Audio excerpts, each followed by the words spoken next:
नमस्कार, जय हिंद। मैं आपके साथ में आपका दोस्त प्रजापति आरबी सिंह। प्रजापति कुम्हार समाज पर अत्याचार कम होने का नाम ही नहीं ले रहे हैं। एक के बाद एक अत्याचार लगातार होता हुआ जा रहा है। जहां एक और बागपत जिले के बसी गांव में प्रजापति कुम्हार समाज के 35 से भी ज्यादा मकानों को गिरा दिया गया। वहीं पर मितली गांव में अब 35 घरों पर जो प्रजापति कुम्हार समाज के हैं उन्हें को पर भी मार्क लगा दिया गया। तालाब पर अवैध कब्जा दर्शाते हुए इन तमाम मकानों को तोड़ा जाएगा। एक और जहां शासन कहता है कि हम सफाई के लिए भेजते हैं और जो टेम्परेरी बने हुए जैसे टीन, छप्पर, इन चीज़ों को गिराने की हम बात कहते हैं, वहीं पर ग्राम प्रधान की सह पर लगातार बुलडोजर कुम्हार प्रजापति समाज के मकानों को केवल इसलिए गिरा देता है क्योंकि उन्होंने ग्राम प्रधान को वोट नहीं दिया। यही हुआ है जो बसी गांव में हुआ। बसी गांव में सीधे सीधे एसडीएम ने ये कहा कि हमने उन लोगों से कहा था, कानूगो और पटवारी से यह बताया था कि आप केवल जो टेम्परेरी बना हुआ कोई निर्माण है उसे आप नीचे गिरा सकते हैं। लेकिन प्रधान की दबंगता और कुछ हिटलर जातियों की दबंगता और भारतीय जनता पार्टी के कार्यकर्ताओं की मुठभेड़ के कारण सब कुछ तहस नहस कर दिया। गलती थोड़ी सी बस उनकी इतनी सी थी, उन्होंने ग्राम प्रधान को वोट नहीं दिया या विपक्ष में रहे। यह भारतीय जनता पार्टी का लोकतंत्र है।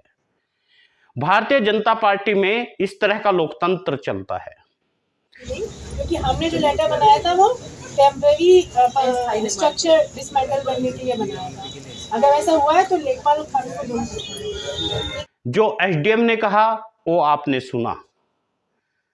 एसडीएम ने क्या कहा और उन्होंने साफ साफ कहा जो अवैध कब्जा है वह हटेगा।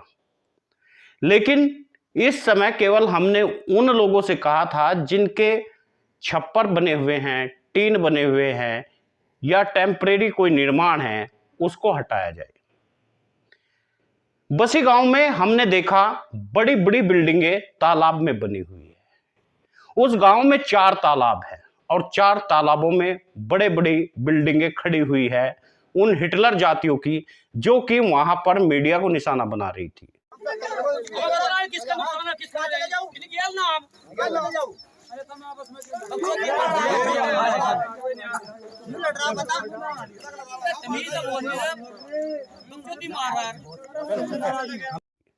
उन हिटलर जातियों की जो कि वहां गए हुए युवाओं के साथ लड़ने और कटने और मरने को तैयार थे। शासन प्रशासन से जो डर नहीं रहे थे। यही नहीं, एक खुलासा और सामने आया। कानूगो और पटवारी के एक प्राइवेट व्यक्ति को जिसे वे वेतन देते हैं और उससे कहते हैं कि आप वसूली करो ताकि वह रिश्वतखोरी के लिए पकड़े न जा सके, विजिलेंस टीम उन्हें पहचान ना सके। विजिलेंस टीम पकड़ेगी तो प्राइवेट आदमी को पकड़ेगी। रिस्क तो बड़ा है, लेकिन बेरोजगारी के कारण युवा इसे अपनाते हैं और वह गांव-गांव जाकर के वसूली करता है। उनका कार्य करता है फील्ड में। 5 से 6-7 हजार रुपए तक वह वेतन पाता है। उसके बाद उसे रिश्वत लेने का एक अधिकार हो जाता है। वहीं से कानूगो पटवारी कहते हैं कि आप का काम हो जाएगा, आप ये पैसे इसे दे दीजिए। इस व्यक्ति को आप देखिए। तुम क्यों नहीं बताने का जब तुम थे नहीं वहाँ? आप कौन से पद पे हो? मैं तो साथ में रहता हूँ उनके। अरे भाई तू फिर नहीं टंडेल जी है के लिए लगाए थे निशान जो बता निशान कहीं के लिए लगाए थे कानून रिश्वत लेने के लिए लगाया ना इस भाई ने पटवारी बोला पटवारी में पटवारी बोल इनसे ये पैसे की वसूली करते हैं कानूनों के लिए। बोला पटवारी उन्हें प्राइवेट लोगों को इसलिए लगाते हैं कि इन्हें 3-4 हजार रुपए की तनख्वाह हो इनकी। 4 आदमी छोड़ के सबको पार करना नहीं कल वो पटवारी जब ये मकान टूटे कानूनों ने और उसने पटवारी ना आ गया पूरी दबंगाई दिखाई हमारे बच्चों का बिल क्या नाम है पटवारी का नंबर दियो आप। वो तो पटवारी का नाम है जी ओमकार कौन को ने खुद कही एक बच्चों का घर में पड़ो इनमें भी दाब देंगे सामान दबे। ये स्वयं यह मानता है कि मेरे कहने से कुछ नहीं हुआ, मैं तो प्राइवेट नौकर हूं, ये सब कानूनों के कहने पर हुआ। अब सोचिए किस तरह प्रजापति समाज की लड़ाई लड़ने वाले लोग, जो अपने आप को सर्वोसर्वा कहते हैं, जो लोग समाज को डराने का काम करते हैं, जो लोग समाज को धमकाने का काम करते हैं, सीधे सीधे समाज को कहते हैं यदि आप हमारी बात नहीं मानेंगे तो आप जेल जाएंगे। सोचिए इनके बारे में। यही नहीं, बात यहीं तक खत्म हो जाती है तो कोई बात नहीं, उसके बावजूद भी लोगों के पास जाकर के कहते हैं कि यदि आपने प्रदर्शन में गए, धरना प्रदर्शन किया, आपने अपनी आवाज उठाई, तो गांव का प्रधान आपके मकान को गिरवा देगा। और यहां तक भी कहा जाता है, यहां तक कहा ही नहीं जाता है, बल्कि हमें पास में कमेंट भेजते हैं कि आप एक तरफा बात कर रहे हैं। सोचने की बात है। और यह कमेंट करने वाले कोई और नहीं, हमारे अपने समाज के वे संगठन के लोग हैं जो अपने आप को अध्यक्ष कहते हैं। सोचिए उनकी सोच। वो कहते हैं कि आप एक तरफा बात कर रहे हैं, यानी मुझे बात करनी चाहिए उस ग्राम प्रधान की भी जिसने मकान डाला, जिसने मकान को निस्तो नाबूद कर दिया, मुझे उसकी भी बात करनी चाहिए। मुझे यह बात करनी चाहिए कि प्रधान ने बहुत अच्छा काम किया, गरीबों के मकान गिरा दिए, वाह करनी चाहिए। और यहां तक ही नहीं कहते, वे कहते हैं कि डीपीएन लाइव न्यूज टोटल गलत खबर दिखा रहा है, फेक न्यूज दिखा रहा है। ये हमारे समाज के उन लोगों के बयान हैं जो कि बागपत में संगठन चला रहे हैं। इस देश को, इस समाज को वे खंड खंड कर देना चाहते हैं। वे उनका कहना होता है कि हम अलग संगठन इसलिए चला रहे हैं क्योंकि हम किसी के हाथ के नीचे काम नहीं करना चाहते। तो आप प्रधानमंत्री क्यों नहीं बन जाते? आप मुख्यमंत्री बनना क्यों नहीं चाहते? भारतीय जनता पार्टी यदि कुछ गलत करती है या नहीं करती है, इस समय सर्वे सर्वा भारतीय जनता पार्टी है। यदि भारतीय जनता पार्टी के खिलाफ हम लोग कुछ बोलते हैं तो वे कहते हैं योगी मोदी का क्या कसूर? यदि घर का कोई चौधरी है और गलत काम होता है, जिसके नेतृत्व में गलत काम होता है, उसका जिम्मेदार कौन होगा? राहुल गांधी होगा या अखिलेश यादव होगा।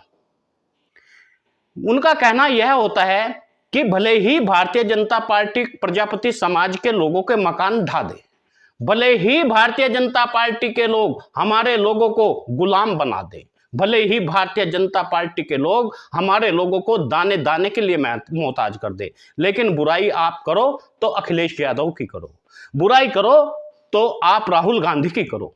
इनकी सोच पर मुझे तरस आता है। ये किस तरह समाज को लेकर जाना चाहते हैं या इस समाज को बेच देना चाहते हैं? यही तक नहीं, वे तरह तरह के आरोप लगाते हैं। साथियों, जब उनके पास हमारे युवा कमेंट भेजते हैं, उन्हें लिखते हैं आप ऐसा क्यों करते हैं, आप ऐसा क्यों बोलते हैं, तो उनके तमाम वीडियोज को, उनकी तमाम मैसेज को डिलीट कर दिया जाता है ताकि कोई देख ना पाए। इस तरह से खंड खंड प्रजापति क्या करना चाहता है? क्यों करना चाहते हैं ये लोग खंड खंड प्रजापति समाज को? मात्र इसलिए कि हम दूसरे के हाथ में अपना नीचे काम नहीं करना चाहते। जब आप प्राइवेट जॉब करते हैं तो दूसरे के हाथ के नीचे करते हैं। जब आप भारतीय जनता पार्टी के तलवे चाट करके कोई छोटा मोटा पद पा लेते हैं, वो भी दूसरे के हाथ के नीचे होता है। आप प्रधानमंत्री क्यों नहीं बन जाते? आप भारतीय जनता पार्टी को कहते क्यों नहीं? अपनी पार्टी अलग क्यों नहीं बनाते कि मैं दूसरे के नीचे काम नहीं करूंगा? वहां तो आप दूसरे के नीचे काम करते हैं। प्रजापति समाज के लोगों के हाथ के नीचे काम करने में आपको शर्म आती है। शर्म तो आपके ऊपर इस समाज को आती है। आप कहते हैं कि हमारे ही समाज के लोगों के घर गिराए गए, और ये लोग कहते हैं कि आप एक तरफा बात कर रहे हैं।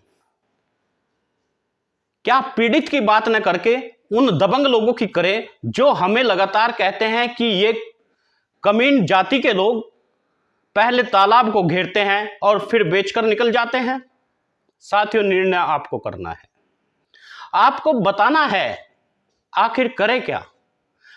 अब इसी फुट की वजह से, इसी फुटाव की वजह से 35 घर जो मीतली गांव में थे, बागपत जिले में हैं, उन पर निशान लगा दिए गए। यदि इन संगठनों के अंदर ताकत है, मैं उन पर्टिकुलर संगठनों की बात कर रहा हूं जो बागपत में अपने वर्चस्व की बात करते हैं, जो कहते हैं हमने मंत्री घेरा, हमने मंत्री घेरा, हमने उस महिला को इंसाफ दिलाया। अब दिला लीजिए इंसाफ। उस गांव में जाकर बैठ जाइए ना धरने पर, उस गांव के लिए लड़िए ना लड़ाई। हम दिखाएंगे आपको, हम बताएंगे, हम दिखाएंगे कि कोई है जो लड़ रहा है। यदि लड़ाई दारा सिंह लड़ेगा तो दिखाने के लिए हम किसी और को क्यों जाए भाई? मीडिया उसी को दिखाता है जो लड़ाई लड़ता है, और वह उसका उपहार होता है। यदि मीडिया उसे नहीं दिखाएगा, मीडिया उसकी वाहवाही नहीं करेगा, तो हमारे समाज की लड़ाई क्यों लड़ेगा कोई?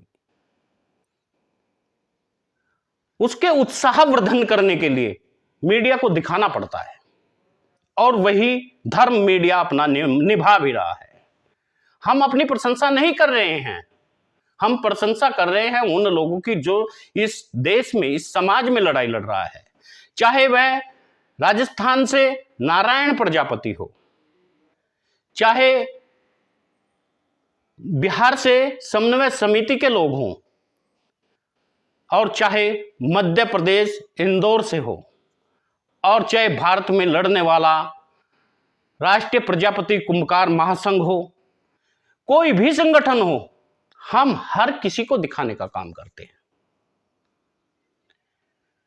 और यहीं तक लोग नहीं रुक जाते। उन लोगों ने कहा कि आप ठगी मारते हैं। इस दावे के साथ मुझे बताओ, क्या डीपीएन लाइव न्यूज ने किसी से विज्ञापन मांगा क्या? किसी से रसीद काटने का काम किया क्या? आज तक नहीं किया। किसी से नहीं कहा कि मैं आपके पास आ जाऊंगा, मैं आपका इंटरव्यू लूंगा, आप मुझे क्या देंगे? ऐसे लोगों का आपको बहिष्कार करना होगा, ऐसे लोगों का आपको खुल के सामने आना होगा, ऐसे लोगों को बाहर का रास्ता दिखाना होगा। साथियों, जो लोग इस तरह उंगली उठाएंगे तो समाज की लड़ाई कौन लड़ेगा? यदि दारा सिंह आगे आते हैं लड़ाई लड़ने के लिए, तो फिर मीडिया दूसरे को दिखाए क्यों? यह सवाल तो बनता है। यदि यह लड़ाई किसी और ने लड़ी होती तो उसे दिखाया जाता, लेकिन वे तो बारिश से डर रहे थे, उनको जुकाम होने की शिकायत हो जाती। दारा सिंह प्रजापति लगातार बारिश में भीग रहे थे, लगातार बारिश में जाकर के खड़े थे प्रजापति समाज के बीच में।